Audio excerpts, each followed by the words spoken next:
Padamihin lang natin yung views.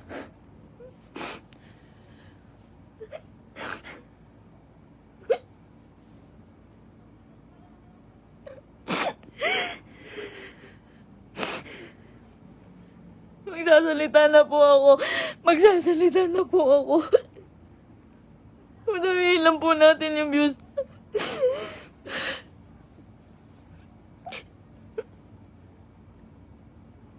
Magsasalita na po ako. Pipilitin ko pong isa-isahin. Pipilitin ko kahit gano'ng katagal tong live na to. Iisa-isahin ko po ang panggagago sa akin ni Merc. Ni Christian Merc Gray.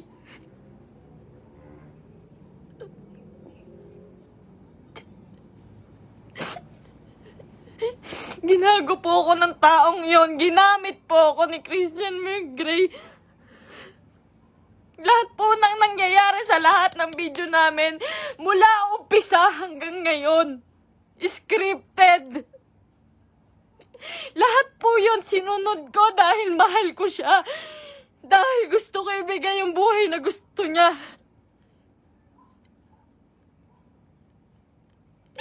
Kung magtataka po kayo kung bakit maraming nawawala sa amin sa Team Merpay dahil sa kanya. Dahil po sa ugali ni Merc. Napakademonyo po ng ugali ni Merc. Ginago niya po lahat.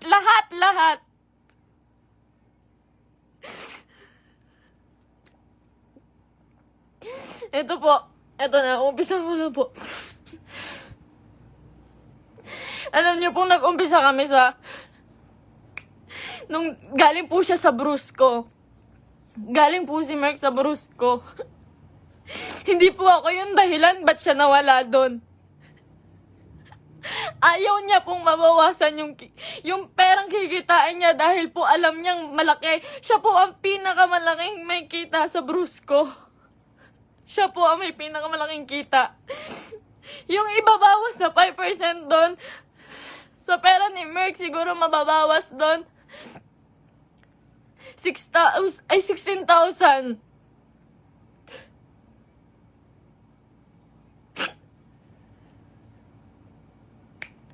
Lahat po ng kaibigan niya, ginamit niya. Hindi ko na po kasi kaya eh.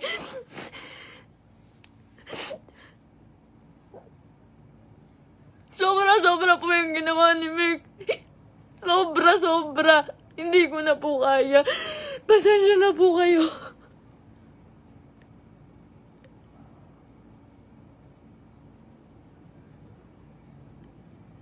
Napakawalang iyang tao niyan ni Merc. Lahat po ginago niya, pamilya ko. Lahat po ng tao sa paligid niya, ginamit niya po. Scripted po lahat ng nangyayari. Sinusunod ko po siya. Kung makikita niyo po, lahat po ng video namin, puro bastos dahil po yun sa kanya.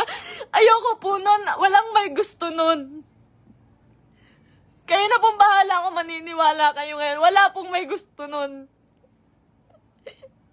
Lahat po binigay ko sa taong yun.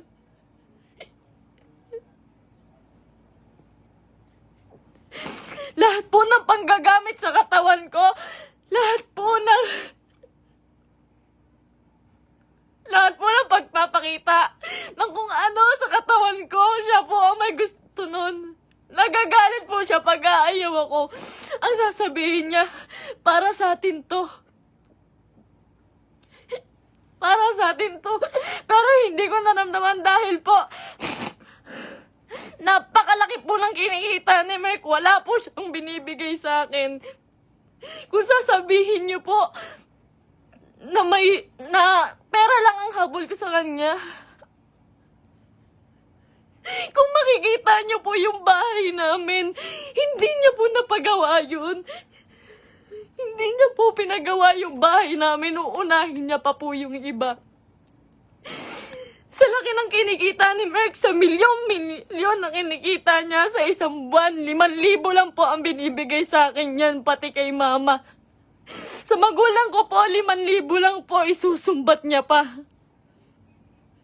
Mumurahin niya yung magulang ko.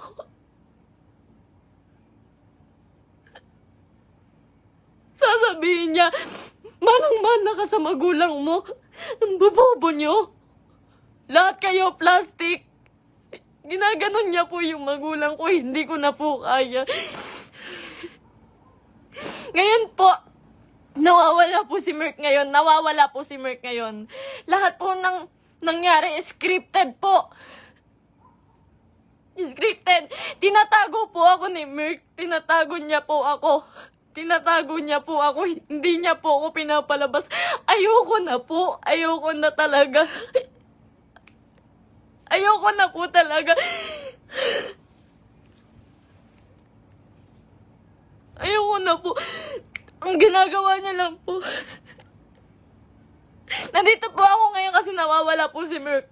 6 na araw na po siyang nawawala. Kasama niya po yung babae niya. Yun dun po sa... Si Pam doon sa video na bago makaganda.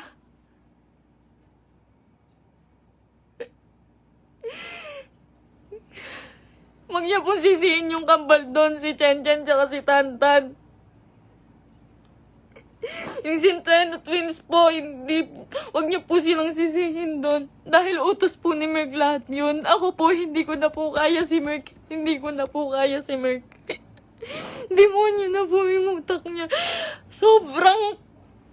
Sobrang bukang pera. Sobrang bukang pera ni Merk. Lahat ng tao ginagago niya.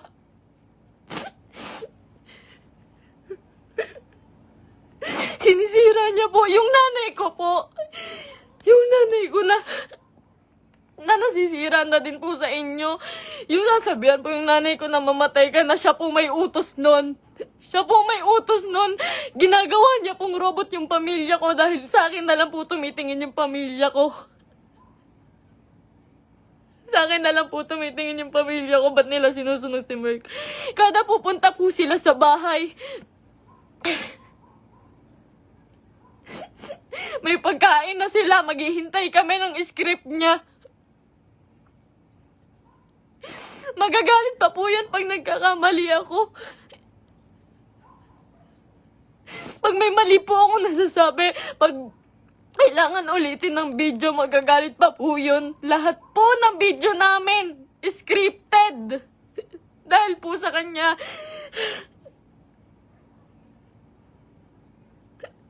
Sobrang abusado.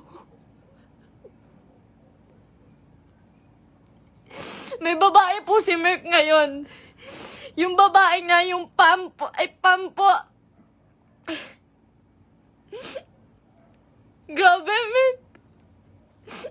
Pinatulan niya pang, may anak na po yun. May anak na. Sabi niya. Sabi ko nun, Mahal, baka naman papatulan mo yan. Baka naman totoohanin mo. Sabi niya nun, hindi. Kamukha yan ng ex ko. Hindi ako papatol dyan.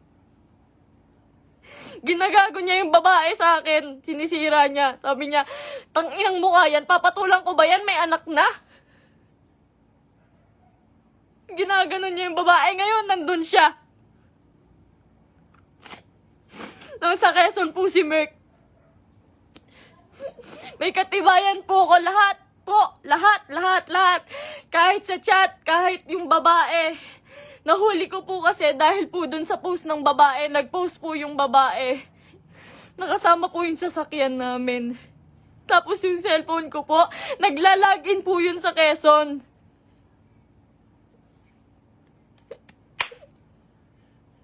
Lahat po ginawa ko kay Merk. Pasensya na po kayo. Ako po mismo humihingi ng pasensya dahil po kinonsinti ko siya. Mahal ko lang po talaga. Ngayon lang ako natauhan. Sobrang dami kong kaibigang nilayuan. Pamilya dahil ayaw nila ng video namin ni Merk. Sobrang dami ko pong nilayuan. Wala po akong kaibigan ngayon.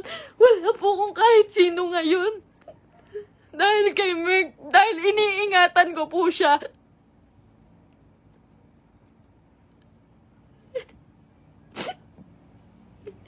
Kaya totoo po yung sinasabi niya, scripted lahat sa amin. Scripted lahat ng buhay na binigay sa akin ni Merk. Lahat po ng pera niya sa kanya lang po. Sa laki po ng pera niya, nagkakautang pa po siya. Sobrang sama, sobrang samang tao. Ultimo shampoo namin, sabon namin, ako pa bumibili.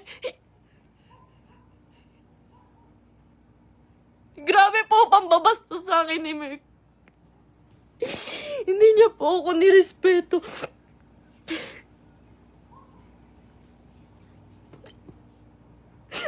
Nawalan po ako ng kaibigan dahil sa kanya. Huwag niyo po sisihin lahat po ng taong nakapaligid kay Merk. Dahil po lahat yun inuutusan niya. Sobrang bossy. Hindi niya naman po pinapalamon.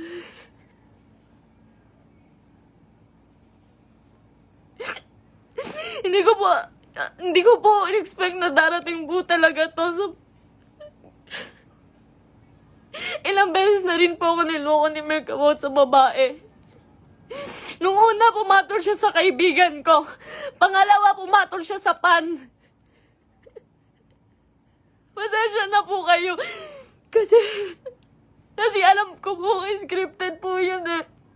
Pasensya na po kayo. Ako na po humihingi ng pasensya sa inyo. Ginawa ko lang po yun kasi sobra po akong nagmahal.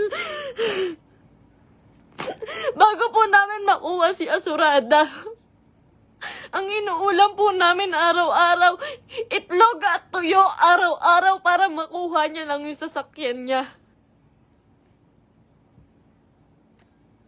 Lahat po ng meron siya ngayon,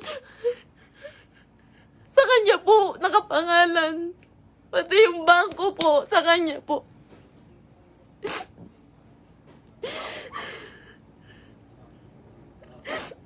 Paghihingi po ako sa kanya, hindi po yun magbibigay.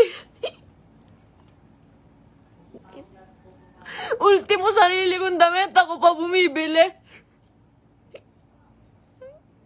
Sa isang buwan po, 5,000 lang ang binibigay niya sa pamilya ko. Tapos susumbatan niya pa. Lahat daw binigay niya sa akin.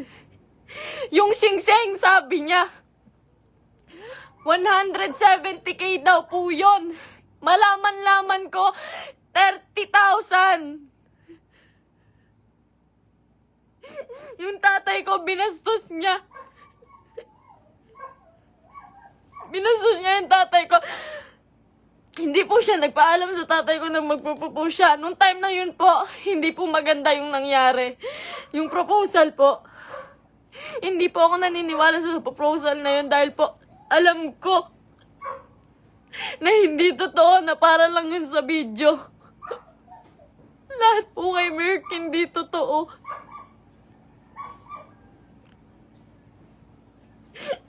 Yung buhay niya, yung pagkatao niya, yung buhay na binigay niya sa akin, hindi po yun totoo.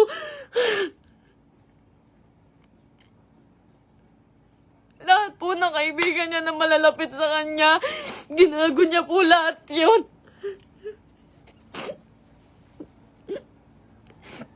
May nakakita po sa kanila dito sa Naik. Flex niya pa po pala yung babae kahit kanino. Pinakilala niya pa kung kani-kanino dito sa Naik. Sa mga taong malapit sa akin. Hindi niya alam.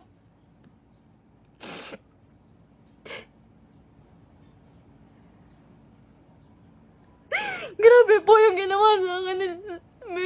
3 years. 3 years po akong nagtiyaga. Isang buwan po akong nakakulong. Isang buwan po akong nakakulong sa kwarto. Kinukulong niya po ako kasi bawal daw po ako makita ng kahit sino kapitbahay. Nandito lang po ako pag uuwi po ako sa Antipolo.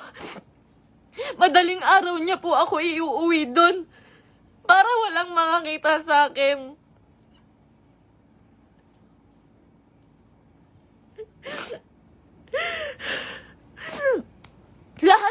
Lahat po ngayon suko na kay Merk. Nung isang araw po nasa ospital ako kasi nagtake po ako ng anxiety. Sobrang depressed na po. Sobrang depressed na po. Hindi niya alam yun. Hindi niya alam na naghahanap ako sa kanya. Kahit saan naghanap po ako. Naghahanap ko siya eh. Kasi mahal ko po siya eh.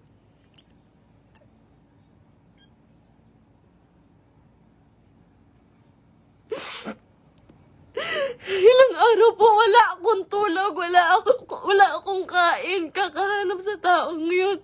Tapos malaman-laman ko nakasama niya yung babae. Huwag niyo pong sisisihin yung mga tao sa paligid niya dahil siya po ang naggawa nitong gulong to. Huwag niyo sisisihin si Kuya Mark, yung Centennial Twins. Kahit sino. Siya po ang gumawa nito. Sobrang boss po ni Merk. Sobrang pa-boss po. Sa lahat po ng video, kung makikita niyo po, lantad na lantad yung suso ko para lang mapanood ng mga tao.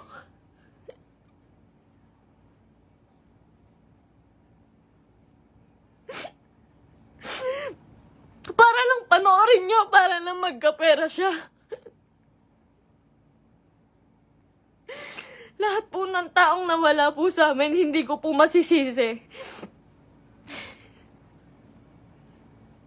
Eterners TV, Brusco, Arnold, Tatay Onin.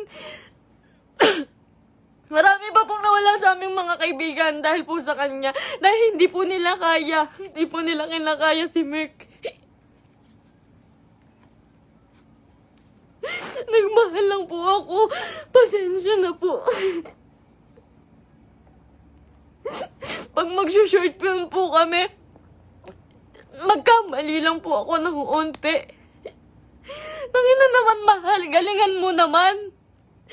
Pati po pagkapahulog ko po sa hagdan, hindi po yun totoo. Ang sakit po ng katawan ko nun pagtapos.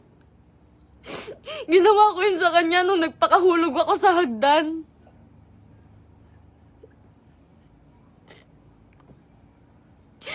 May mga pasa po ko lagi pag may nangyayaring hindi magandang prank. Lagi po ako nagkakasugat, nagkakapasa dahil po sa ginagawa namin. Hindi po ako nanghingi ng kahit piso kay Merk. Hindi po ako nanghingi ng kahit piso kay Merk. Hindi po. Lahat po ng account siya po may hawak. Kinukontrol niya po lahat. Hindi niya po mapagawa yung bahay ko. Sabi niya po sa CR namin, mahal, hindi ako magsi-CR dyan. Hindi po siya nag-CR sa CR namin sa bahay.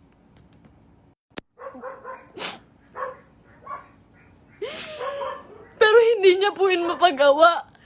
Tinitiis niya po yun. Kayo na pong bahala kahit hindi na po kayo maniwala. Hindi ko po kayo masisisi. Kasi lahat ng ginawa ni Merk, hindi totoo yun. Wala nang totoo kay Merk. Mahal na mahal ko yun. Ang dami kong ginawa para sa kanya. Alam po yan ang mga totoong kaibigan namin. Alam po nila kung gaano ako nagsasakripisyo araw-araw. Napakarami niya pong pera, pero ang dami niya rin pong utang. Hindi ko na po alam kung saan niya pinupunta yung mga pera. Kung makikita niyo naman po kasi sa mga video namin, wala po talaga akong hawak na May mga pangalan na damit, may pangalan na sapatos. Lahat po yun ako lang po. Uutang pa po ako sa ibang tao, magkapera lang. Lagi po akong umuutang sa ibang tao, magkapera lang.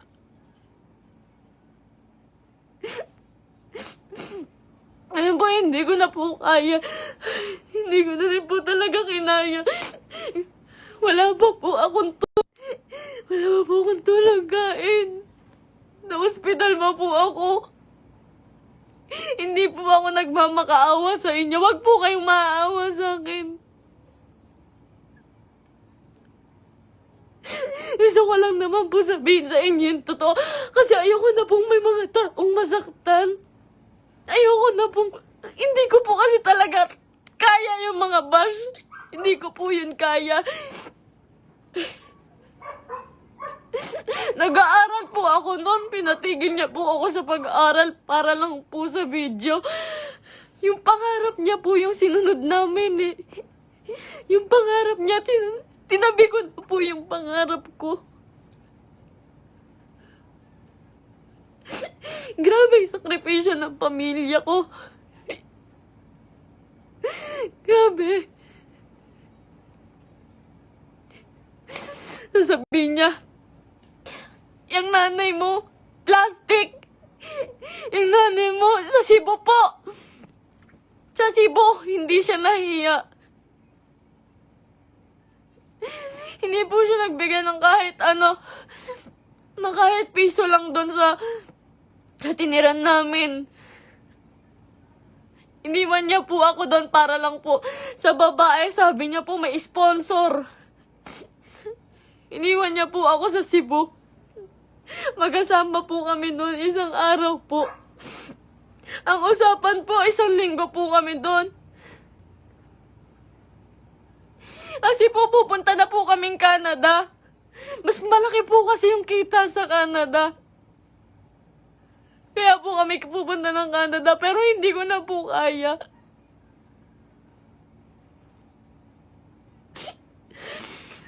Ganto, ngayon, fiancé niya pa lang po ako, pero grabe na po yung ginagawa niya sa akin.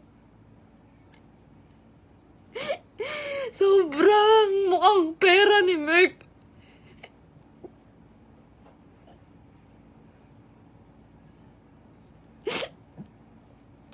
Magalit na po kayo sa akin, pero ginawa ko lang po yun kasi mahal ko po yung tao. Pasensya na po. Pasensya na po.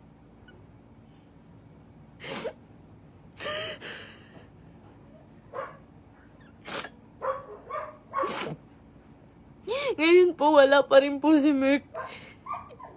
6 na araw na po siyang nawawala. Pinabayaan niya po ako mag-isa nang walang pera. Wala po akong hawak na pera. Pinabayaan niya po ako. Iniwan niya po ako. Ang dami ko na pong utang ngayon kasi po wala akong hawak na pera. Tapos hahanapin ko siya.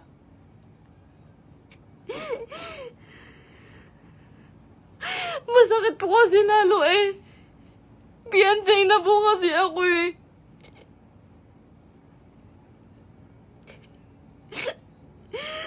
Sobrang pasensya na po sa inyong lahat. Sobrang pasensya na po. Mahal ko lang po yung tao. Pero ngayon po suko na po ako.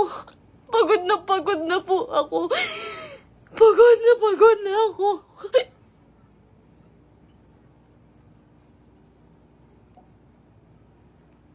Pasensya na po.